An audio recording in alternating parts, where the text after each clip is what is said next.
गाय और बाघ की कहानी। एक गांव में रासिन नामक एक किसान रहता था। उसके पास बहुत सारे गाय रहते थे। उनमें एक गाय को एक बछड़ा था और वो बहुत छोटा था। वह गाय का बछड़ा अन्य गाय के बछड़ों के साथ खेलता कूदता। उसे गाय हर दिन अच्छे अच्छे बातों को सिखाती थी और वह बहुत ईमानदार भी थी। उस बछड़े को भी वह यही सिखाती थी। हर रोज की तरह एक दिन सब गाय मिलकर जंगल में घास चरने गए। इतने में वह गाय घास चरते चरते रास्ता भटक गई और अन्य गायों से अलग हो गई। वह यह भूल गई कि वह रास्ता भटक गई और घास चरती रही। उसके पास एक बड़ा बाघ का गुफा था। गाय की आवाज सुनकर बाघ बाहर आया। गाय को बाघ ने देखकर बहुत खुश हुआ और मन में सोचा कि आहा, यह कितना अच्छा और बड़ा गाय है। आज मैं इसे जरूर खाऊंगा। इससे मेरी भूख मिट जाएगी, क्योंकि मैं कई दिन से भूखा था। मैं आज कितना खुश नसीब हूँ। यह सोचते हुए बाघ ने गाय के पास जाकर उसके ऊपर कूदने का प्रयत्न किया। इतने में गाय चौकन्ना होकर पीछे हट गया। गाय डर गया था। गाय ने बाघ से कहने लगी कि अरे अरे रुकिए बाघ महाराज, रुकिए, एक मिनट रुकिए, मेरी एक विनती सुनिए। आप बहुत भूखे हैं, यह बात मुझे मालूम है और मुझे ये भी मालूम है कि अब आप किसी की बात नहीं सुनेंगे और मुझे ये भी पता है कि यह मेरी आखिरी दिन है। आप मुझे खाना चाहते हो ना, तो मेरी एक आखिरी इच्छा सुनिए। ये बोलकर गाय बाघ के सामने गिड़गिड़ाने लगी, लेकिन बाघ ने गाय की बात को नजरअंदाज कर दिया और गाय से यह कहा कि मुझे बहुत भूख लगी है, अब मैं तुम्हें खाए बगैर नहीं रह सकता। गाय ने बाघ के सामने रोना शुरू कर दिया, लेकिन बाघ की यह इच्छा थी कि वह गाय को खाना चाहता था, इसलिए वह गाय से कोई बात करना नहीं चाहा। वह कहने लगा कि इस समय मैं कोई बात करना नहीं चाहता हूँ। अब मुझे और सब्र नहीं होता, मुझे ज्यादा भूख लग रहा है। आज मैंने कुछ नहीं खाया। फिर गाय ने कहा कि महाराज, मेरी आखिरी इच्छा सुनिए, उसके बाद आप मुझे खा लेना। बाघ ने कहा ठीक है, तो तुम्हारी आखिरी इच्छा क्या है बताओ। फिर ये भी कहा कि बोलने के बाद तुम मेरे ही शिकार बनोगी। बाघ ऐसे कहने के बाद गाय ने बाघ का धन्यवाद किया और ऐसे कहने लगी, महाराज, मेरे घर के पास मेरा एक बछड़ा है। वो बहुत छोटा है और नादान मासूम भी है। उसको बाहर की दुनिया मालूम नहीं है और वह मेरा आने का इंतजार करता होगा। उसको मेरे सिवा और कोई नहीं है। वह भूख से दूध के लिए तड़पता होगा। गाय की बात सुनकर बाघ ने कहा, इससे मेरा क्या मतलब। गाय ने कहा कि मेरा मतलब ये है कि मैं उसके पास जाकर उसे पेट भर बहुत सारा दूध पिलाकर उसे उसका देखभाल दूसरी गाय को सौंपकर दूसरी लोगों से कैसा रहना है और लोगों से बातचीत कैसी करनी है, यह पूरे उसे बताकर मैं फिर वापस आऊंगी। कृपा करके आप मुझे जाने दें, यही मेरी आखिरी इच्छा है। हा हा हा, क्या तुम मुझे पागल समझती हो? तुमको मेरे बारे में मालूम नहीं है? क्या तुम अपने घर जाकर फिर वापस आओगी? क्या मैं तुम्हें नादान दिखता हूँ?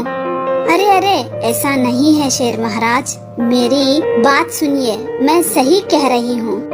तुम मेरे इच्छा को मान लेना, आपसे यही विनती है। मुझे आपके बारे में मालूम है, लेकिन बच्चे जिसके भी हो बच्चे ही है ना। एक बार इस माँ की दर्द को बारे में थोड़ा सोचिए। मैं एक बार घर जाकर मेरे बच्चे को आखिरी बार दूध पिलाकर जरूर वापस आकर तुम्हारी इच्छा पूरी करूँगी। गाय की ईमानदारी को मानकर बाघ ने गाय से ऐसा कहा, हाँ हाँ, आप लोग मनुष्य के बीच में जो हो, हम जंगल में हैं। तुमको ही नहीं, हमें भी बच्चे हैं और हमारा भी मन है।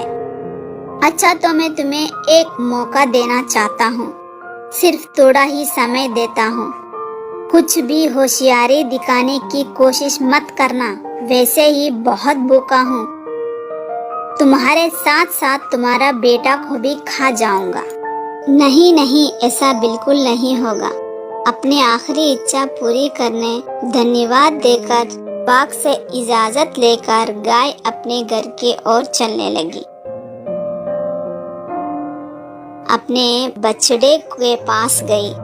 गाय को आते देख बछड़ा बहुत उछलने लगा।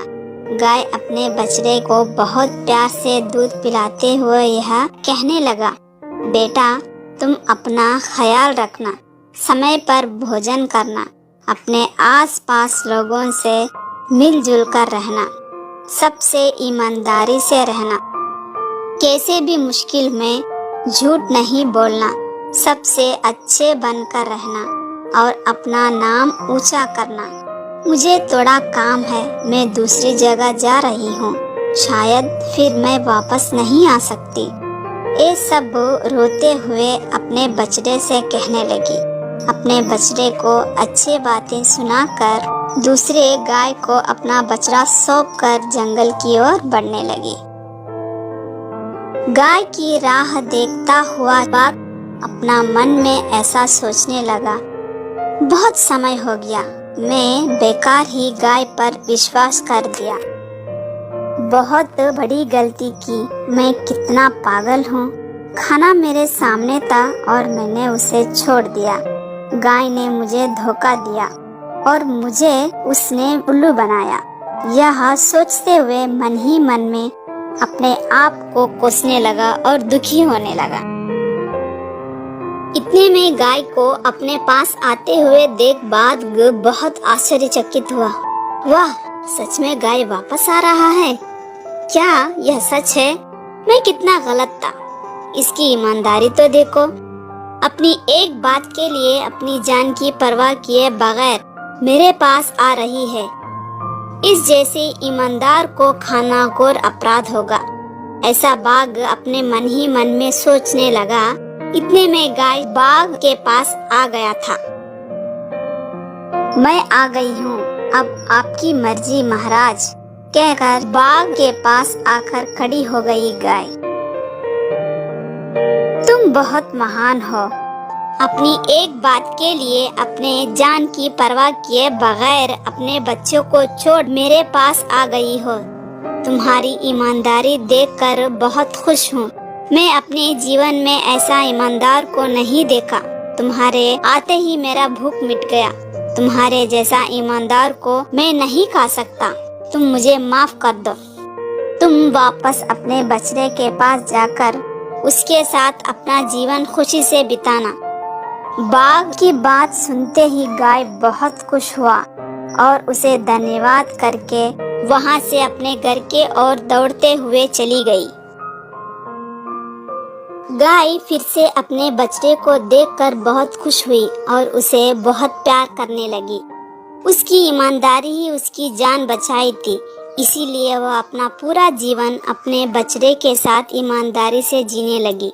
देखा बच्चों, इस कहानी में बहुत ताकतवर बाघ को अपनी ईमानदारी से एक फालतू जानवर होने पर भी गाय ने किस तरह उसका मन को बदलाया।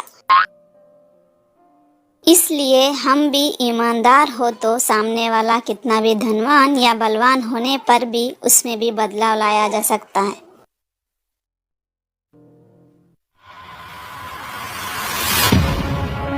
हिंदी कहानियाँ।